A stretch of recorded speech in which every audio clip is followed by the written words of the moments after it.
ពេលខ្លះយើងមិនដឹងរឿងគេទាំងស្រុងយើងបញ្ញាប់កាត់សេចក្តីវិនិច្ឆ័យទៅ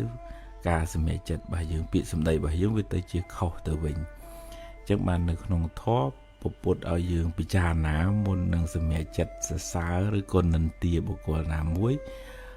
រហូតដល់ព្រះអង្គសម្ដែងថាបើសរសើរមនុស្សខុសយើងអ្នកសរសើរនេះធ្លាក់នរកដូចគេច្រើនទម្លាក់អញ្ចឹងហើយបើនិន្ទាមនុស្សខុសក៏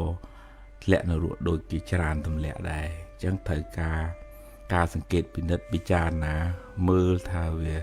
សមរម្យវាត្រឹមត្រូវប្រើសមត្ថភាពបញ្ញាស្មារតីគូក្បាលរបស់យើងកុំឲ្យគ្រាន់តែគេបង្ហាញអីបន្តិចយើងលួងតាមគេអញ្ចឹងយើងបាត់បង់សមត្ថភាពគិតពិចារណាចិន្តមយៈបញ្ញាកើតដោយការត្រេះរិះពិចារណាហ្នឹងយើងមានតែសុតមយៈបញ្ញាកើតពីការស្ដាប់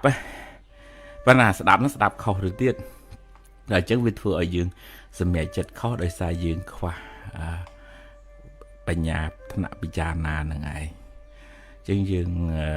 ប្រយ័ត្នប្រយែងកុំឲ្យយើងគ្រាន់តែឃើញអីបន្តិច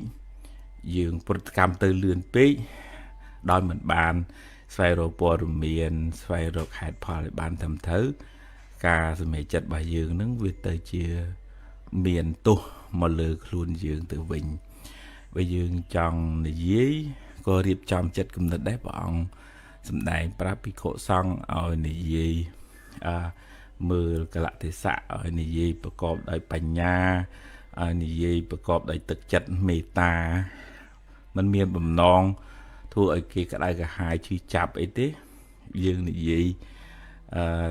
កែតម្រូវក៏ចង់ឲ្យបុគ្គលនឹងបានល្អសុទ្ធតែជាមិត្តរួមជាតិរួមកើតរួមចាស់រួមឈឺរួមស្លាប់ទាំងអស់គ្នាសុទ្ធតែជាអ្នកមានទុក្ខទាំងអស់គ្នាសុទ្ធតែជាអ្នកប្រាថ្នាសុខទាំងអស់គ្នាអត់មានអ្នកណាមួយចង់បានទុក្ខមកដាក់ខ្លួនទេ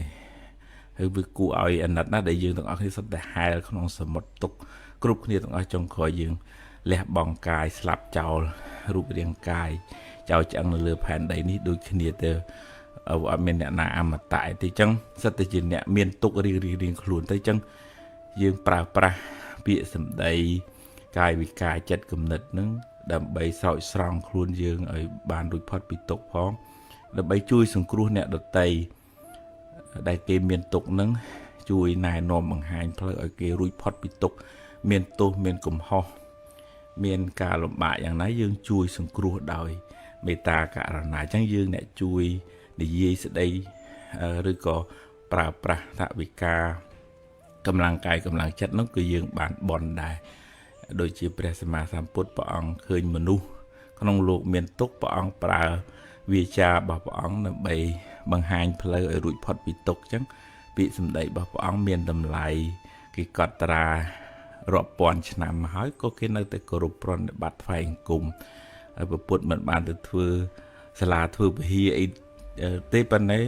អវាទរបស់ព្រះអង្គនឹងឯងបានជួយស្រោចស្រង់មនុស្សឲ្យរួចផុតពីទុក្ខច្រើនអញ្ចឹងយើងរៀនប្រើប្រាស់សម្ដីឲ្យមានប្រយោជន៍រៀនពិចារណាដោយបញ្ញាពិនិត្យពិច័យឲ្យបានគ្រប់ជ្រុងជ្រោយមុននឹងប្រតិកម្មមុននឹងសម្រេចចិត្តពីព្រោះវាអាចធ្វើឲ្យការសម្រេចចិត្តរបស់យើងខុសនាំឲ្យមានវិបដិសារីមកឲ្យមានទោសហើយនាំឲ្យមានបាបទៅទៀតផងបើយើងសរសើរឬក៏និន្ទាខុសមនុស្សហ្នឹង